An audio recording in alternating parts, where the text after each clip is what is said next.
Planalto, uma terra de encantos, situada em um ponto estratégico do extremo norte do Rio Grande do Sul.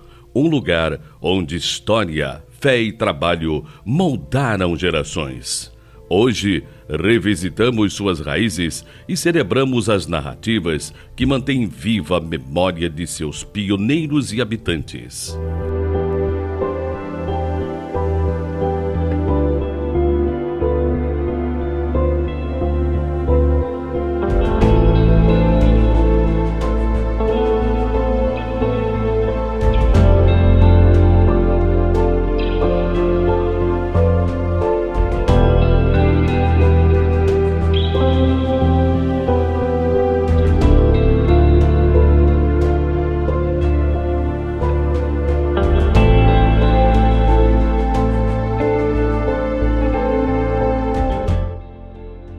No início do século XX, os irmãos Bernardo e Severo Tavares de Miranda desbravaram a região de Pinhalzinho, trazendo com eles a coragem e a esperança de um futuro promissor. Aos poucos, portugueses, poloneses e italianos consolidaram suas presenças, cada grupo deixando marcas indeléveis na cultura local. Desde o pioneiro, que em 1911 já entrou ali no Pinhalzinho, fazendo algumas lavouras, e o irmão dele era o seu Bernardo Tavares. Eles, segundo me consta, eram originários de Soledade e moravam em Nonoai. Em 1911 ele vem, no linguajar dele, tirar sítio.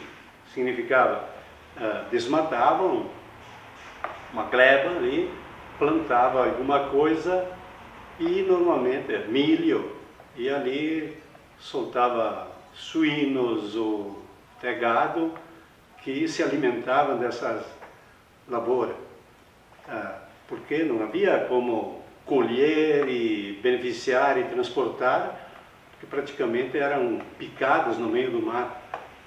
Então, nessa época, eles não se fixaram. E depois, com os problemas da época, vamos lembrar, né, a Revolução de 23, esses problemas todos, eles tiveram que se retirar, foram para o Paraná. E aí sim, depois que acalmou tudo, no meio da década de 20, século passado, né? Aí que eles voltaram e se estabeleceram em definitivo ali, não sei exatamente a época, mas é ali, 1925, 1930, uma data por ali que se fixa esse primeiro pioneiro mais antigo se fixou ali na região do Pinhalzinho. Eu sou natural de Erechim. Vim morar para o Planalto dia 4 de abril de 1950. Ali era a casa do meu irmão, que eu vim com ele de mudança. Meu irmão Germano, o nome dele. A casa dele era ali, não era essa casa, né? Era uma casa de madeira, mas começamos ali. Nós chegamos naquele dia, a Semana Santa. Chegamos aqui, descarregamos toda a balança, tudo lá. No outro dia, tinha jogo de bola lá na praça. Futebol a praça era toda rapada, assim, não tinha um pé de grama, nada, tudo limpinho, né? E daí fomos lá, eu e um outro companheiro meu, um tal de Jorge Morandi. Fomos lá para jogar bola. Então, eles chamavam. Tu chamava um, eu chamava um, até terminava.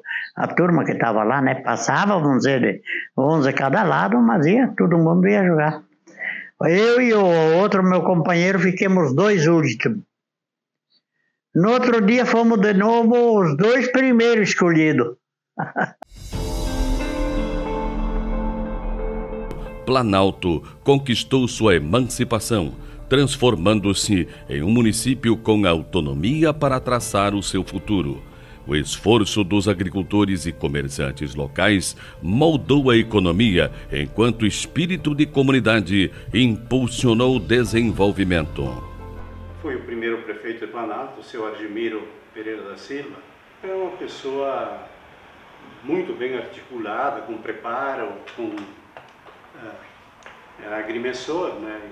Então ele tinha um bom preparo, foi prefeito, foi político, vereador no tempo de Iraí, então era uma pessoa que conseguiu nos contar assim, com muita clareza assim, aquela parte a partir da demarcação de terra.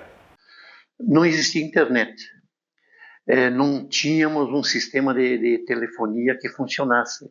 Para ter uma ideia, os empresários que precisavam vender seus produtos para os grandes centros tinham que atravessar o Rio Uruguai em Palmitos para fazer uma ligação telefônica, para fechar um negócio. Não tinha agência de correio, era precária, tinha uma agência muito precária. Além disso, também não tinha emissora de rádio. Então, tudo era mais difícil, porque a gente praticamente estava sozinhos, isolados. Não tínhamos um meio de comunicação de rodovia asfaltada. Daqui de São Luís. Eu fui 18 anos catequista aqui na minha comunidade, não sei se tu entende o que é. Eu fui 18 anos coordenadora da Mulher Trabalhadora Rural, que foram elas que me elegeram.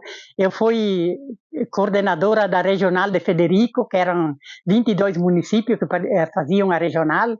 Eu fui muita coisa, né? Eu fui subprefeita, eu fui vereadora. Eu organizava a mulher não por minha conta, era o Sindicato dos Trabalhadores Rurais, que existe até hoje em Planalto, só que esse presidente não trabalhou comigo, era o Poltionieri, era o Tommaso Dorsi, que eu vou te contar para tu, Marcelino Granoski, o João Kozowski, eram esses os presidentes que trabalhavam comigo. E aí eu organizava a mulher através do conselho deles. Eles que me patrocinavam, eu não era assalariada, mas eles me pagavam a diária, as viagens onde eu ia. Eu fui para Santa Catarina, eu fui para Brasília, eu fui para Porto Alegre umas quantas vezes. E daí, um belo dia, as mulheres disseram assim: Maria, por que tu não se lança vereadora? E daí eu disse, não, mas eu nem entendia, eu não tinha nem estudo para ser vereadora. E daí o candidato que era do meu partido veio aqui em casa, não, Maria, se elas estão te apoiando, vamos lá. Mas eu não sei, eu disse assim, o meu marido disse assim, se tu quer ir, vai, experimenta, porque na verdade a política é uma faculdade, só que as pessoas fazem ela diferente. Mas a gente aprende muita coisa, muitas leis. Hoje eu sou já diferente da época que eu entrei. E daí me candidatei, e eu não tinha carro, daí eu tinha os meus amigos, que os amigos nossos da casa, que era o Cláudio Kuffel, a sua esposa Lúcia, o Paulo Alves, e muitos, eu tenho um sobrinho, Alessio Troian, que também mora aqui na vila, que eles me levavam nas comunidades para fazer campanha. E eu me elegi. Eu me elegi no ano 72, 82 e 92. 3 vezes. A mais difícil foi a segunda administração no ano que iniciou, fui eleito em 1982, assumi em 83. Ali naquele período, naquela época, a inflação corroía qualquer receita. Para ter uma ideia, variava às vezes de 36%, 40% até 48% num mês. E inviabilizava até para os próprios fornecedores, porque diferentemente com o órgão público, o fornecedor é acostumado a fazer a sua venda na boca do caixa, né, à vista. E o órgão público tem todo esse processo interno para ocasionar finalmente o pagamento. Até porque muitos fornecedores se retraíam, quase evitavam de ofertar produtos e mercadoria para os municípios. Por causa, sempre na virada do mês tinha a virada de preços. Planícies férteis, trabalhadores dedicados e uma vocação agrícola que sustenta a região. Planalto é mais que história, é um símbolo de resiliência e produtividade. Década de 60, por exemplo. A agricultura, basicamente feijão, o grande produto, feijão, secundariamente o milho, mas mais para engorda de suíno. E todo mundo plantava o trigo, farinha que consumia, plantava o próprio trigo. Arroz sempre foi um produto de muito pequena produção, mas muitos plantavam aquele pouquinho. Fumo já, nessa época, já era um produto para venda. Aliás, uns que outros produziam aquele fumo de corda, mas já havia um bom número de agricultores que tinham aquilo que hoje quem cria frango, quem cria suínos é em consórcio com os abatedores. Na época já existia isso com o fumo, ou seja, a fumageira comprava o fumo, já fornecia semente, dava toda uma assistência e depois comprava o fumo. Então, era esse produto da agricultura que eu falei, fumo, mas era um número pequeno de famílias que se dedicavam a produzir fumo. E, claro, não produziam só isso. Normalmente quem produzia fumo, produzia feijão. Soja só vai realmente se tornar um produto de produção mais intensa na década de 70. E assim, aos poucos vai sendo o carro-chefe da agricultura, o município vai ser a soja. Mas a década de 50 e década de 60, a soja se conhecia de nome praticamente, mas não era um produto plantado, eram esses que eu falei, feijão, milho, trigo para o consumo, praticamente só para o consumo. E a engorda de suínos eram as atividades. Leite também só para consumo da família, basicamente não havia venda para fora. Em 1989, iniciei o meu mandato de prefeito e o município tinha problemas que precisavam ser solucionados, e algumas coisas que eu me orgulho de ter feito na época foi de ter iniciado a mudança do perfil produtivo do município de Planalto. Uma vez aqui plantávamos feijão, milho só. Depois começou com a soja a partir dos anos 70, só que a região é de minifúndio e não se presta para essas atividades. Aí começamos a implantar atividades rurais que fossem compatíveis com o solo bastante dobrado e de minifúndio. Aí iniciamos um programa de citricultura com produção de laranjas, iniciamos os primeiros parreirais com a produção de uvas, que hoje é uma produção muito pujante aqui, a criação de animais, a bacia leiteira, suínos, integrações na época. Então iniciamos ao menos a mudança no setor produtivo daqui, passando principalmente para a fruticultura e para o cultivo do gado leiteiro, enfim, essas coisas que se adaptam melhor ao minifúndio e que podem ter rentabilidade no minifúndio.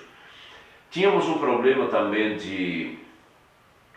dos garimpos, as pedras preciosas que nós tínhamos aqui na região, que estavam sendo exploradas de uma forma totalmente aleatória, ilegal, sem nenhuma organização.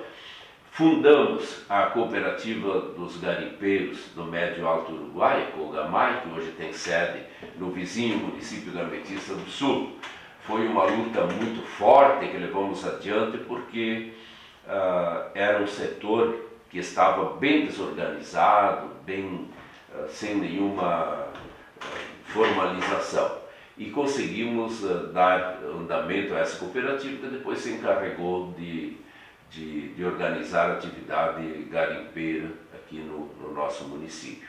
Uma época que nos orgulha muito porque nós iniciamos muitas atividades. E um setor que damos início foi a de avicultura, que nós fizemos contato com a Sadia e nós implementamos no nosso mandato quase 30 aviários, entre os já construídos e em construção, e nós transportávamos os frangos para Chapecó, para Sadia. Então nós mudamos assim a matriz do município. A minha casa de comércio foi o seguinte: eu trabalhava com o Germano e o João Palim, meu irmão e meu cunhado. Trabalhava no balcão ali, balconista, vende aqui. Naquela época as casas não eram tecidos e confusão. Era tudo uma mistura, seco e molhado. Fogão, enxada, foice, tudo que existia tinha na loja. Eu cuidava da loja lá, eu era balconista. Eu vim em 50 aqui, casei dia 20 de novembro de 1954 e depois roubei a filha do velho lá. Casei tinha um outro comerciante ali. A agricultura na época era até mais ou menos forte, mas não forte, era começo tudo aqui, era tudo começo. O Planalto ali era a nossa casa e tinha mais umas 7, 8 ali na praça, por aí, para os lados, era pouca família. Plantavam feijão, soja, milho. Eu levava eu comprei, depois que eu casei, meu sogro me levou embora, me levou na casa dele, na loja dele. Eu fui para lá. E aí nós recebíamos feijão, milho, soja, tudo. E entregava para Lajado, para Olvebra, Carazinho, tinha uma filial da Olvebra. Por aí, o feijão onde dava o negócio. A soja era Carazinho, né? Agora o resto era onde dava negócio, o feijão, milho, assim, um brique. Aqui não tinha calçamento, não tinha nada. Né? Pode ver pela foto ali. Era uma vila, né? Tinha o posto, uma bomba de gasolina ali naquele canto, onde tem a bomba do óleo hoje. Uma bomba diesel e outra de gasolina. Daí a gasolina era uma bomba daquelas que enchia o visor em cima com a manivela de bombar para cima, enchia, aí o cara queria 10 litros, regulava um pino lá em cima, 10, daí apertava o bico e ia sair os 10. A fé sempre esteve no coração de Planalto. Sob a liderança do padre Vitório, o primeiro pároco da cidade, a comunidade encontrou força espiritual para enfrentar adversidades e construir um legado de devoção e união. Bom, com certeza, todos esses, segundo o senhor Severo Tavares, o primeiro padre que passou por essas terras, chegando nessas famílias muito rarefeitas, muito pouco, teria sido o padre Manuel Gomes Gonzalez, mártir de Nonoai, né? Que ele passava e dava uma assistência, chegava nas casas, benzia, rezava alguma missa, mas assim, só a gente tem aquela informação que antes de haver paróquia, padre fixo aqui, a parte da religião era atendida por Iraí, pelos padres de Iraí, que foram quem rezou a primeira missa aqui onde hoje, entre o que é hoje a Escola Padre Vitório e antiga Bebidas Alto Uruguai, ali mais ou menos no meio desse espaço morava o seu Estevão Gracic, e ele então nos contava que a primeira missa rezada aqui, já quando começava a se formar a vila, teria sido na casa dele, que é nessa região. E, segundo os depoimentos do seu Argemiro, o primeiro pároco foi o padre Vitório. Esse sim teve uma grande contribuição como líder da comunidade, como alguém que se empenhou desde do processo de emancipação, na formação daquela equipe, né, para a emancipação, e mesmo para se ter hospital, escola, essas coisas, a participação, por exemplo, do Padre Vitório contribuiu muito, independente da parte religiosa, mas também dessa parte política, da emancipação, de se conseguir aqueles serviços mínimos necessários, né, para a população.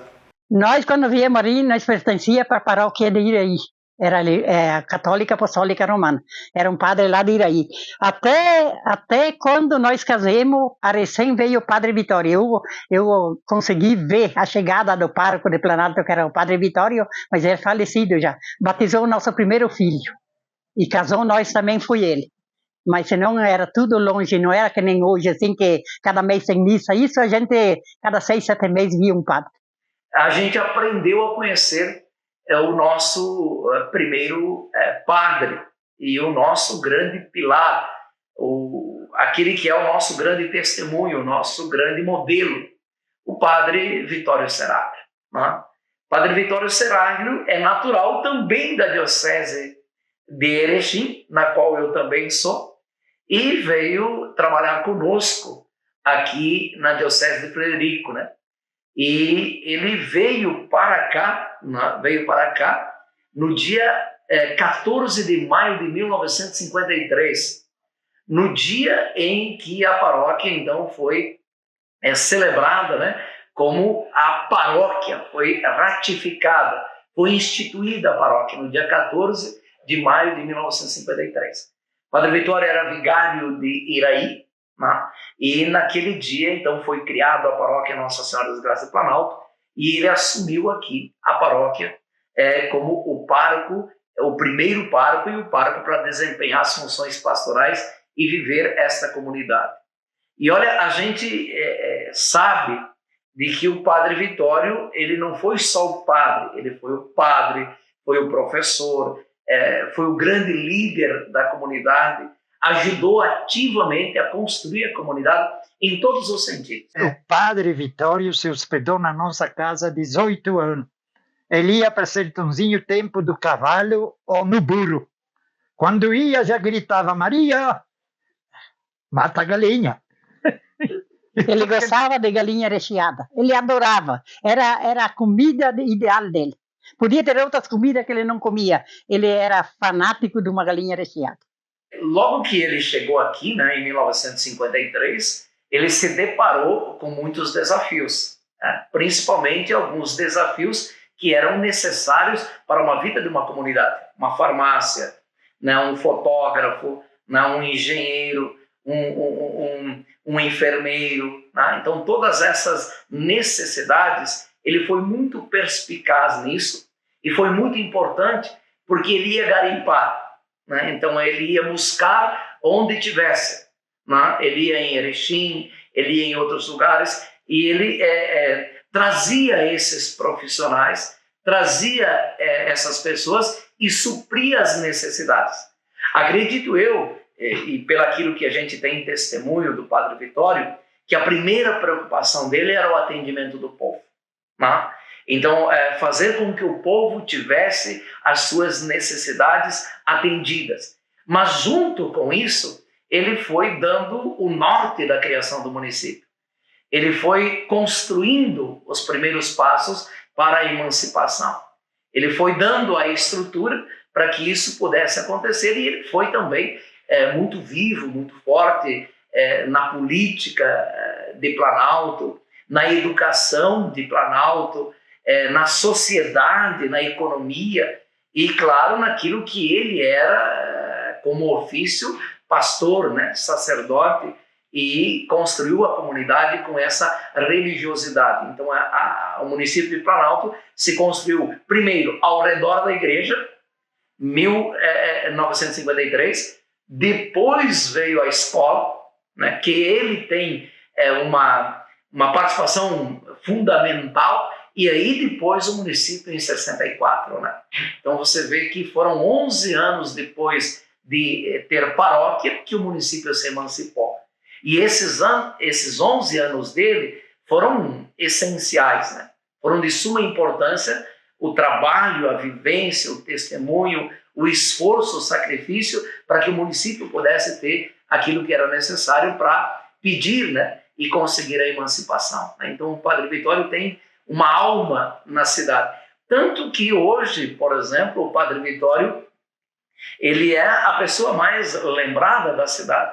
Às vezes eu digo, qual é a pessoa que morreu há mais de tantos anos é lembrado?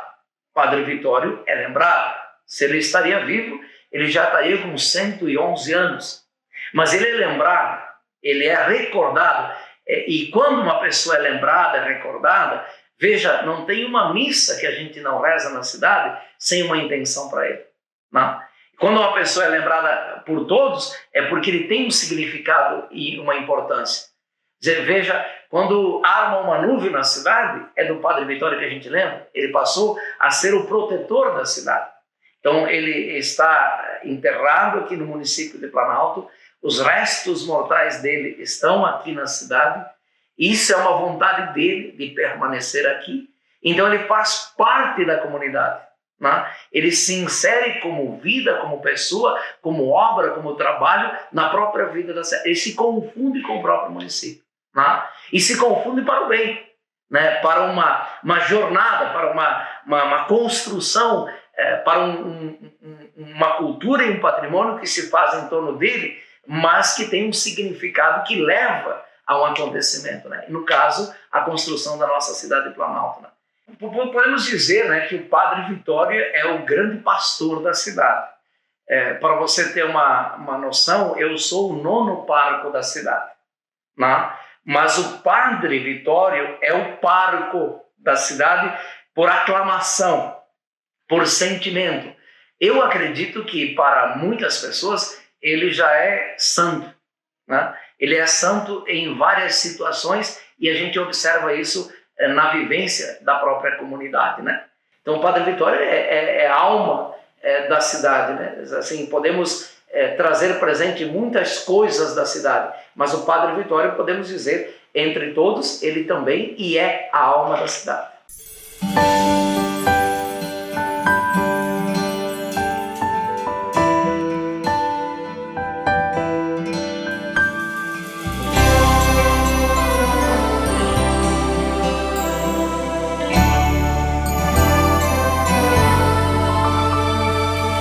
Este lugar é Planalto, bom pra trabalho e lazer. Que bom, sou um planaltense, daqui não saio até morrer. Lembranças que se guardam na memória de quem já teve o prazer de conhecer. Risonho e lindo é um orgulho pro Rio Grande. Somos teus filhos e te amamos pra valer. Terra querida que tem nome na história, torrão bendito onde o céu é cor de anil. A hospitalidade do teu povo que aí mora, terra de glória, é um pedaço do Brasil. Este lugar é Planalto, bom pra trabalho e lazer. Que bom, sou um planaltense, daqui não saio até morrer. Este lugar é Planalto, bom pra trabalho e lazer. Que bom, sou um planaltense, daqui não saio até morrer.